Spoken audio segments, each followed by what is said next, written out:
Jonathan India and Joey Votto have us fired up. And can a minor league signing be frustrating? Because I think the Reds made a frustrating minor league signing. You are Locked On Reds, your daily Cincinnati Reds podcast, part of the Locked On Podcast Network, your team every day. You are Locked On Reds. Thanks for making Locked On Reds your first listen of the day. We are part of the Locked On Podcast Network, your team every day.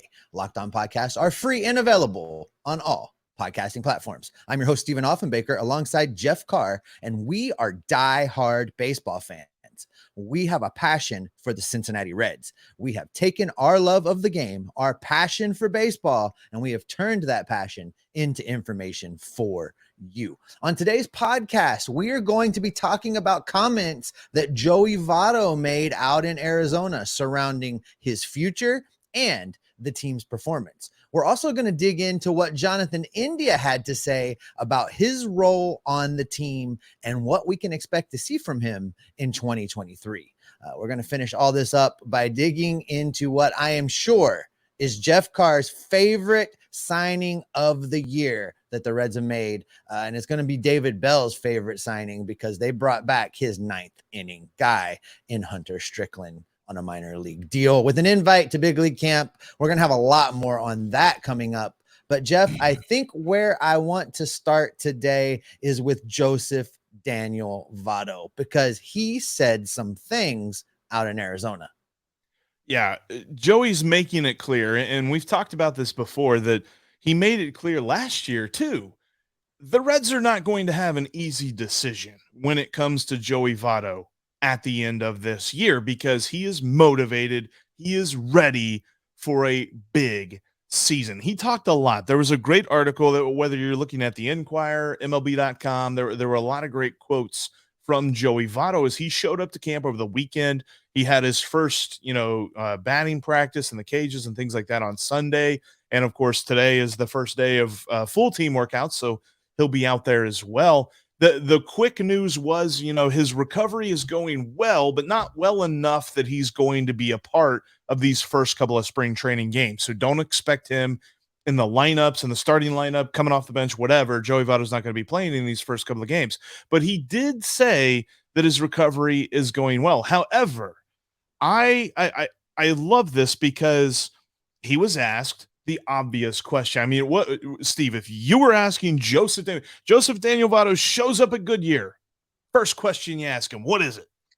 Joey, is this your last spring training as a Major League Baseball player? And I love his answer. He came back. He's had a lot more. He said a lot more than this, but this was the gist of it. He said, as far as thinking about this being my last spring training, I don't think that, because I don't think that's going to happen. He is ready. I love it. There was a lot more topics that came out of this, and I think Joey spoke as candidly on some subjects as we're ever going to see him speak candidly in public. Joey Votto is not the kind of guy that's going to come out there and rip the front office or rip the ownership group. He's just not that guy. But they did ask Joey about the frustrations that the fan base has, going through it right now, and the frustrations that are out there in Reds country, and directed at the team and directed at the front office and the ownership group. And Joey says, we deserve it. We have to play better. It's a failure of ours to leave such a supportive fan base dissatisfied. We are aware of it. I am aware of it. The cynicism, in my opinion, is completely justified. How's that, Jeff? I really wish, and I scoured the internet to find it, but I could not find it. Really wish there was a video of this, because I might just watch that video like every day until opening day, because his comments have me so excited. The different things that he said. Yes, he's aware of it. And I love the other thing that he said. He's just like, we're working toward getting better, but we have to do it collectively. Hearing their challenges, Reds country, that is, hearing Reds fans' challenges, I think helps us as players. And he understands. Look, I have a hard time thinking that anybody on the Reds roster for the last couple of years that is still here doesn't know what Reds country is feeling. They see the stands. They see how empty Great American Ballpark is, whether or not you can buy $3 beer. They see that nobody's there. So they're ready. They themselves want to perform as good as they can. Now, it's not on Joey Votto to build the roster. It is on Joey Votto to hit the baseball, catch the baseball, throw the baseball, all that good stuff. He cannot build the team. However, he can control his own performance. And I mean, even he said, his struggles last year, and I love this quote. This might have been the funniest thing that he said whenever he was addressing his struggles last year. He said, maybe I played like because I'm not good anymore. We'll see. I doubt that, but we'll see. Candid, just like you said. Yeah, and it would have been very easy for Joey Votto to come in with all of the tailor-made excuses. Well, it's hard to perform at the level I'm accustomed to with a wrecked shoulder and torn bicep. Right. It's difficult for us to win ball games with a record-setting number of injuries and players cycling through the roster. All the things that he could have said. And he didn't do any of that. He didn't make any excuses. I love that Joey Votto kind of owned these things. And we talk all the time, and we're going to talk in the next segment about leadership on this team. Yes. And Joey Votto has never been a rah-rah, rally the troops around the locker room kind of leader. But you want to talk about leadership? You want to talk about somebody setting a narrative and guiding the rest of this team? This interview from Joey Votto is exactly that. This is Joey Votto being a leader, even if he's not saying, look at me, I'm a leader. This is Joey leading. It's leading by example, and he's done that for his entire career. I know that that's not the flashy thing that grabs headlines and gets fans fired up, but he's always done that. However, this interview, it got me fired up, all the different things that he said. He had a lot to say talking about, where his recovery process is. And he said a lot about, I just need reps. I need to get at bats. I need to dive for a ball. I need to throw. I need to do all this stuff. I need to check a swing and miss it. I need to, all this other stuff. I need to play, basically, is what he said in so many different words. And because of that, I think that, I would say that his opening day status is in doubt. David Bell has not gone that far. David Bell has not said that he expects Joey Votto to be out of opening day, but Joey finished his monologue about his recovery with this: I'm no good to anyone if I get hurt again. And that's exactly right. And that's exactly what we've been saying all off season. Don't rush him back, because when he gets back, he's going to play well. When he gets back and he's 100% healthy, if you bring him back 80%, 90%, whatever, then you're not only doing a disservice to him, but you're going to do a disservice to this team. And he understands that. And I've talked about this with guys like Jonathan India. The Reds have an obligation to protect these players from themselves. And I'm not saying that Joey's going to try to come back too soon, but the Reds have the obligation to make sure when they do put these players on the active rosters, they are in fact 100% ready to go. And with Joey talking about his recovery, there was a little nugget in there, Jeff, and it just jumped right off of the transcript at me. As I was reading through this, he says, I can't say where I'm heading with all this, but I'm motivated to get ready as quickly as possible. Trust me, I want to play every opening day until 2030.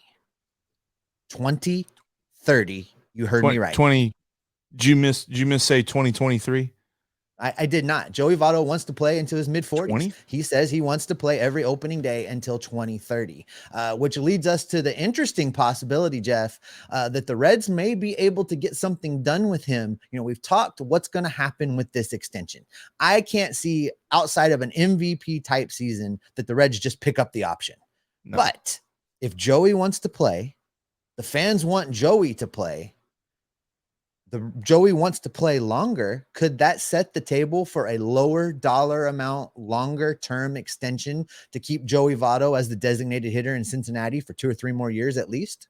Well, let's start this now. I mean, he has not said anything to the effect that they are working on something behind the scenes, but let's go back to what he said. He said, as far as thinking about this being my last spring training, I don't think like that because I don't think that's going to happen. And he has said multiple times, I want to retire a Red. I don't want to go anywhere else. I'm not chasing rings. I want to do it here. If I do it anywhere, I'm doing it here.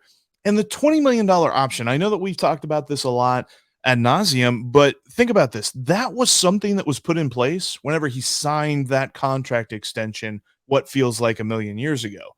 That wasn't something they came up with over the last few years. So I think that leading into this, Joey's been formulating a plan. Hopefully the team has been formulating some kind of plan that even if he were to be the MVP in 2023, that they would still turn that $20 million option into a 2 or 3 year extension that maybe they spread that $20 million out over, because I firmly believe I have, and you know what, maybe we ought to create a segment here of Jeff talked himself into something that Steve needs to talk him out of. But I think I've talked myself into the thought that Joey Votto is not done in the Cincinnati, and 2023 will not be his last year in Cincinnati. Well, one thing's for sure, Jeff. No matter what direction this goes, the Reds are not going to have an easy decision on their hands when it comes to Joey Votto at the end of the 2023 baseball season, because Joey is motivated, he's ready to play, and the fans are ready to keep him around. So it's going to be difficult for Nick Krall. I don't envy him in this position. I don't either, Steve. But you know what? I tell you what, Joey had a lot of good things to say. Jonathan India had all the right things to say too. And we'll tell you why he has us very excited for his 2023 and his role on this team. That's coming up here in just a moment. Before we get to that, though, I want to tell you about today's sponsor, and that is FanDuel. FanDuel is America's #1 sportsbook, and they are the official sportsbook sponsor of the Locked On Podcast Network. And it's currently the midway point of the NBA season, and that was the perfect time to download the FanDuel app, because new customers get a no sweat first bet up to $1,000. That's bonus bets back if your first bet doesn't win. Just download the app today. It's safe, secure, and super easy to use. Plus, you can check out Major League Baseball futures like the Cy Young Award. Nick Lodolo, did you know this? Actually has plus 4,000, which is, you know, if you're keeping track at home, that's 40-1 odds to win the Cy Young, at least according to FanDuel. So if you want to make a couple of bucks and Nick Lodolo just goes crazy, 40-1 odds to win the Cy Young. So don't miss out on your chance to get a no sweat first bet of up to $1,000 in bonus bets whenever you go to FanDuel.com/locked-on. That's FanDuel.com/locked-on to learn more. Make every moment more with FanDuel. They're an official sports betting partner of the NBA. And sports betting is now legal in the state of Ohio. Locked On has you covered. We can help you make a few bucks with Locked On Bets. They can help new and seasoned gamblers alike be sure about the wagers that they're putting down. That's Locked On Bets. Download and subscribe today wherever you get your podcasts. But for Locked On Reds coming up here tomorrow, WAR. What is it good for? We'll tell you. But Steve, I tell you who's telling us a lot of great things, and that's Jonathan India, because there was an awesome article, and it was a few days ago, in the Inquirer, again, from Bobby Nightingale. He's just all over the place. I love what Bobby does during spring training. Absolute great coverage.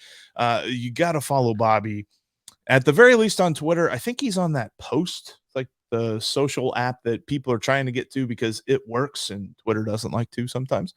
But he had a great thing about Jonathan India, because Jonathan India, it has proven through what he has said and what he showed last year, he's going to be a leader of this ball club, and he's going to have a much better 2023 than he did 2022. You know, when these comments broke at the end of last week, there was mixed reaction. I saw people online questioning, you know, Jonathan India taking a leadership role. I mean, he's only a year or so older than a lot of the guys he's supposed to lead. And, you know, I don't have a problem with what Jonathan India had to say. You know, he addressed and identified where he thought he made mistakes in his preparation for last year. He identified areas where he felt like he could improve. He recognized the fact that this team needs leadership. And as much as we just talked about Joey Votto being the quiet leader and leading by example, they do still need somebody to kind of be the leader, the vocal leader, and to be willing to take that role on. And if you look around the clubhouse, there's only a few candidates for that. One of them's named Jonathan India. The other one is named Tyler Stevenson. And I don't think any of the young pitchers have quite established themselves enough yet to be that guy. So for me, it's heads or tails, Tyler or Jonathan. And it looks like it's going to be Jonathan. And to be honest with you, I can't think of a team where a pitcher is the vocal leader. Like maybe Justin Verlander was in Houston. I don't think he has the right to be in New York now. Although I don't know who would be. I think New York's got Pete Alonso. I think Pete Alonso is their guy. But yeah, like the role of vocal leader for the Cincinnati Reds was vacant. Kyle Farmer was definitely that guy, at least for the last couple of years. And since he was traded to Minnesota, there was a vacuum. And you're right. I don't think anybody else is stepping up for this. And I think it's funny because I saw the trepidation that people had about this, and I didn't get it either. Jonathan India's been here. He's been through the rigmarole. He's had a good year and he's had a bad year. He's had a healthy year and he's had a hurt year. And I think when you're talking about age and all that stuff, it doesn't matter if you have experience. And I think Jonathan India, when you're looking at this roster, has the most experience, at least with the Cincinnati Reds. Will Myers, brand new. He's not going to walk in and be a vocal leader. That wasn't what he did in San Diego either. So it's not something he's going to do here. But I do appreciate, kind of like you said, he knew himself. He knew the struggles that he went through last year. And I appreciated some of the things that he had to say about that, because he acknowledged that doubt crept into his mind about his own performance. He said that's something he's never had problems with. He grew up in a household that promoted self-confidence because his dad was a bodybuilder. And Jonathan said this about last season. He said, I was getting in my head asking myself, did I prepare well enough? Am I letting my guys down? And he went on to say in different parts of this article, he was like, I realized that we weren't good enough and I had to be better. And it's just like, you knew, and you could see it on the field. He was trying to put the entire struggles of the team on his shoulders. Absolutely. And that impacted him, like he said, in his head mentally as he prepared for the games. And, the mental aspect of the game was not the only area where he tried to make tweaks and he tried to do things differently, and it didn't have the impact that he wanted it to have. He went on to say during that conversation, Jeff, that he tried to focus on getting stronger before last season. Basically, he approached it with the idea of get bigger and hit some homers. And he went on to say that he learned the hard way that that's not how you do it. And I think we see that where guys try to make their game something that it isn't. And I think we saw the negative impacts of Jonathan try to do that. And it may have led to some of his injuries. Now, obviously, it had nothing to do with the compartment syndrome situation that came out of the Field of Dreams game. But all of that bulking up, all of that lifting, all of that extra gym time may have had an impact on those hamstrings, which was what really dogged him through the 2022 baseball season. And one of the other things in talking about, bulking up too much and worrying about hitting homers and things like that, in this article also, we have our first report of not necessarily best shape of his life, but he said that he cut 10 pounds. Is this an alarm? No, that's not an alarm. But if we had an alarm, we would have played it right there.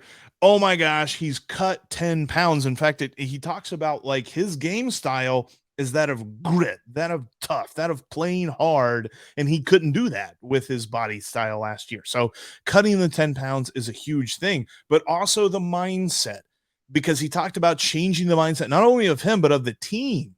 And he said, quote, I want to set a culture this year that's different from the past. Everyone has the same mindset, no matter who it is. That's what we need. That's our ticket to success. Everyone has the same mindset, competing every day, no matter the outcome. And I'm with him. I'll say this.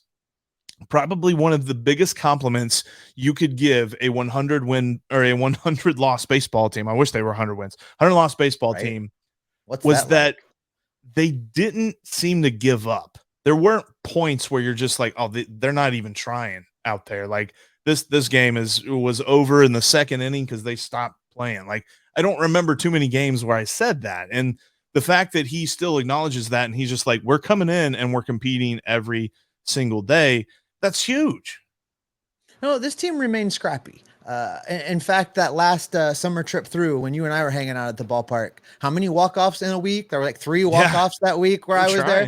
You know, like they never stopped trying to gut it out. And I saw some pushback online for India talking about culture, and some of the pushback was, you know, he's not really ever won anything. How can he help create this culture of winning? And I don't necessarily think that it's that.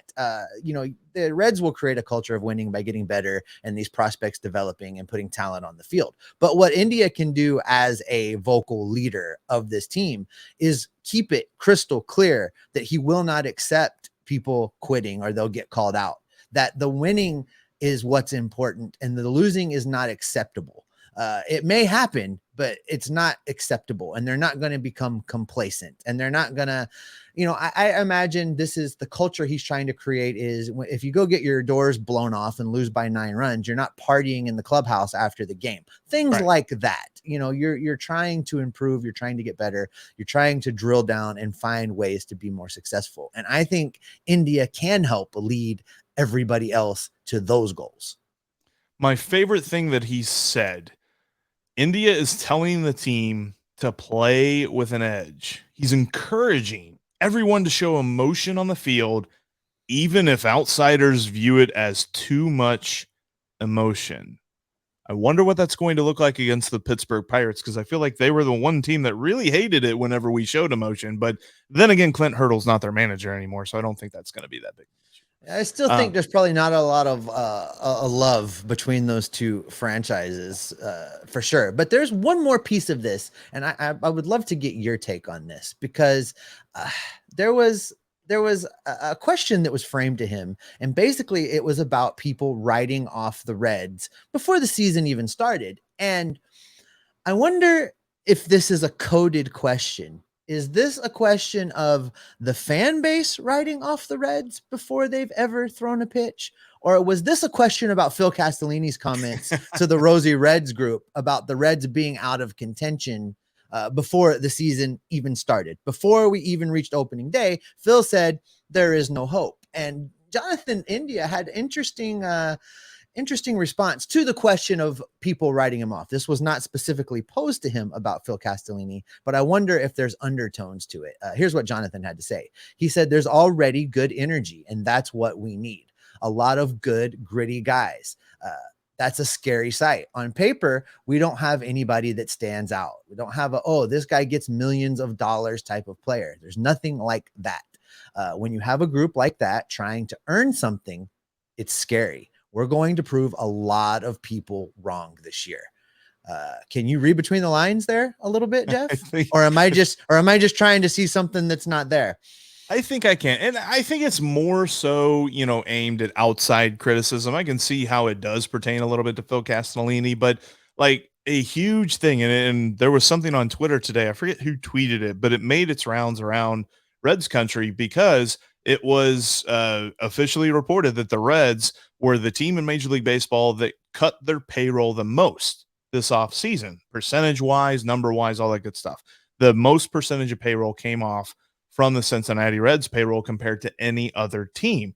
And if I'm a player, this is the response I have to that. Because, number one, the players cannot pay the roster anyway. But if I'm a player, I'm like, I don't care how much I'm getting paid. I'm going to go win baseball games. And I love the fact that that is Jonathan India's mindset. I agree. Well, I think that Jonathan India is the clubhouse leader. 100%. And I look forward to see what he does with that. Something else we got to talk about coming up. Usually a minor league signing in spring training isn't something to get overly excited about. But the Reds made a move just after our Aloha Friday live show that has both Jeff and myself, well, worked up. We're going to discuss that move and what it could mean coming up next. But before we talk about that, I want to talk about one of the sponsors for today's podcast, and that is Built Bar. If you're looking for a delicious treat but don't want all of the fat and calories, then you gotta try Built Bar. With Built, healthy actually is tasty. Seriously, they're so delicious, you won't think that they're good for you. They're perfect for you maintaining your health goals and your diet goals. And if you're still sticking to your resolutions from New Year's, Built will help you carry on. I'm not sure how Built does it. These bars taste like a candy bar while maintaining amazing statistics. And as we've been telling you, we love statistics around here. They have 130 calories, only 4 grams of sugar, and they have a jam-packed whopping amount of protein at 17 grams of protein. And now you don't even have to wait around by your mailbox to get a box of Built Bar. For years, we've been telling you to head over to built.com to order your Built Bars, and you can still do that. But now you can also get them at your local Walmart or Sam's Club. That's right. Head to your nearest Walmart today, walk to the pharmacy section, and grab yourself a box of Built Bars. You can pick up a 4-bar box of cookies and cream, double chocolate, or coconut puffs right now at Walmart's pharmacy section. You can also head over to Sam's Club and grab a 13-bar box, and they have some of the big hits in there. They've got brownie batter. They've got churro, which is one of my personal favorites. Listen, you can thank me later. Head out and grab yourself a box today. Or, as we've always told you, you can go head over to built.com and grab them as well. You can also follow the podcast. You can follow the podcast on all platforms, including right here on YouTube. If you're watching us there, thank you. Click subscribe, click the notification bell. We will have you covered. YouTube will let you know anytime we post something new or go live. And if you haven't had a chance to hang out with us on one of the Friday Aloha live shows, you are missing out. You can also follow us between shows on Twitter. You can follow me at S. Offenbaker with 2 Fs. You can follow Jeff at Jeff Carr with 3 Fs. And you can follow the show at Locked On Reds. All right, Jeff, are you ready? I know you've been just itching to talk about your guy is back in the fold. I'm sure you have ordered a jersey. That is right. The Reds signed Hunter Strickland, Mr. Back in 9th inning himself, to a minor league deal with a spring training invite. Can you think of the names that you rather would have heard?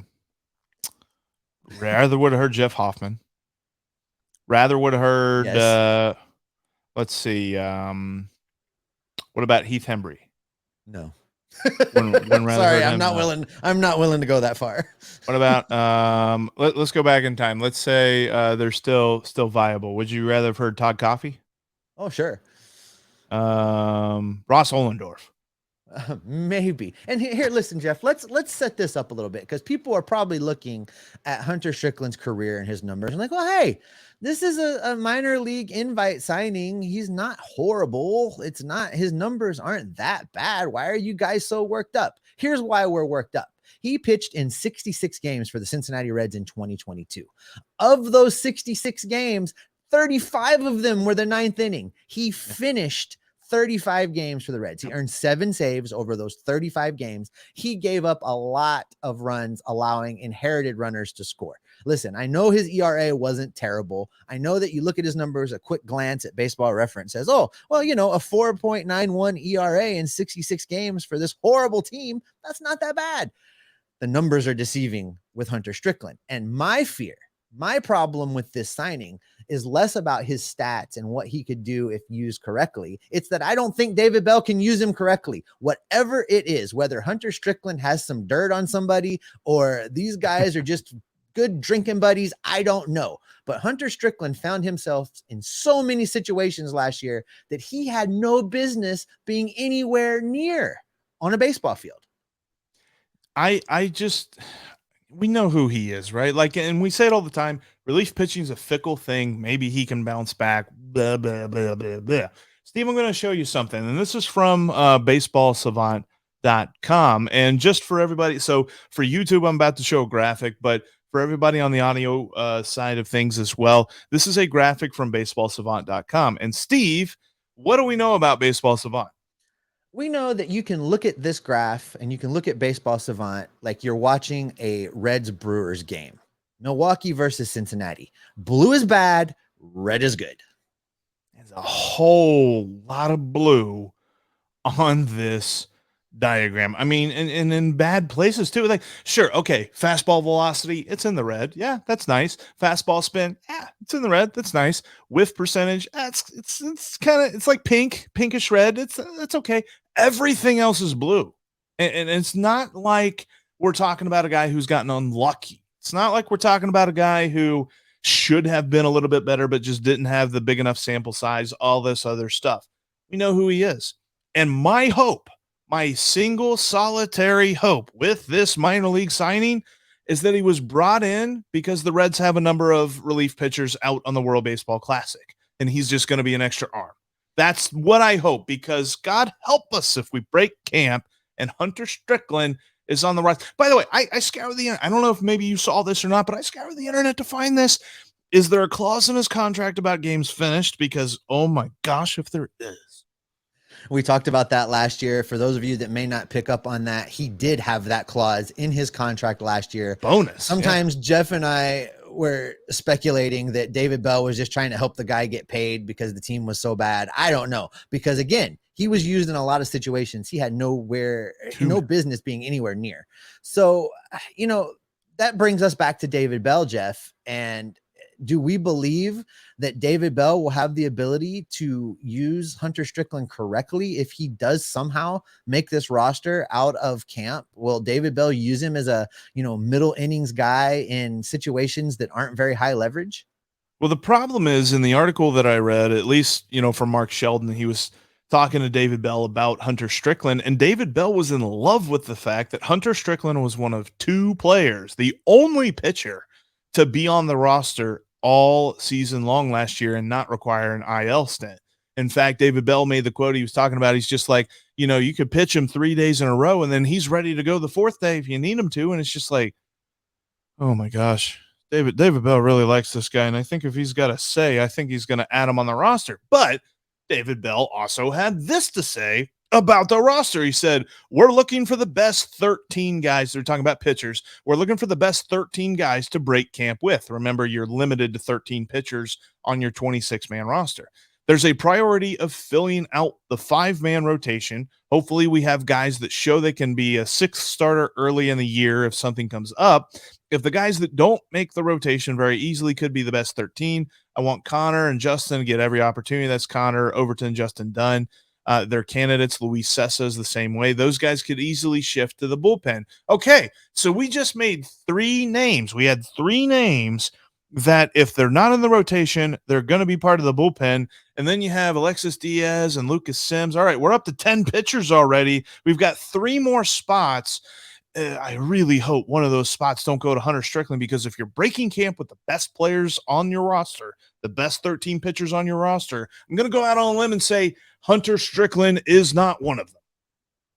No, and some of these guys they've brought in, Jeff, I think when it comes down to it, there's going to be one bullpen spot available for one of these non-roster guys to go take. I think that's where we're going to get to. The 13th man in the bullpen is going to be one of these non-roster invitee guys. So if may the best man win, I guess, but yes. If everybody else but Hunter Strickland, I'm okay with that, because I'm not concerned about how they'll be used. I am concerned that if your 13th man in the bullpen is getting to be in 35 ninth inning situations, that's a problem. Right. Yeah. I just look, like you said, if he's around, David Bell better not think that Hunter Strickland is closer 1B with Alexis Diaz, because closer 1B is Lucas Sims. Closer 1C, like, he's not there. That's not where he is. If he's on this roster, he's the last guy on this roster. He's the last guy out of the bullpen. He's the first guy out of the bullpen in a situation where the Reds are either up by a bunch or down by a bunch. In fact, if they're up by a bunch, I don't even want to see him then. I want to see him whenever the Reds are way out of the game. I don't want to see him in any sort of important situation. And I hate to say that about the guy, because for all intents and purposes, it sounds like he's a great guy, does a lot of great things in the community. But what we saw on that mound, I don't want to see anymore. I absolutely wholeheartedly agree. And on that depressing note, that's probably where we should wrap it up for today, Jeff. Jonathan India, Joey Votto. Let's go with that. That makes me happier to say that. Okay, It's going to wrap us up for Locked On Reds here today. Coming up tomorrow, War. Steve, what is it good for? You know Absolutely nothing. Say it again. Oh, wait. Is that not what we were doing? Different war. We're talking about, we'll tell you why the war we're talking about is good. But thank you for making Locked On Reds your first listen here today. Now go make your second listen Locked On MLB Prospects, as Lindsey Crosby has you covered on the future stars of tomorrow as he goes deep on the farm system of Major League Baseball. That's Locked On MLB Prospects. It's just like Locked On Reds, free and available wherever you get your podcasts, including right here on YouTube. Steve, we're getting reports. Everybody's in camp. We're practicing. We're 5 days away from the first spring training game, right? I counted that right? I don't know. I'm going to have to double check your math, but I'm on. What that means, Jeffrey, is that we're going to be locked in that much more detail on the transactions. We're going to be locked in on the waiver wires. We're going to be locked in on the rumors. We're going to be watching the reports out of Goodyear like a hawk so that we can keep everybody locked on Reds every single day. Hunter Strickland. Ugh.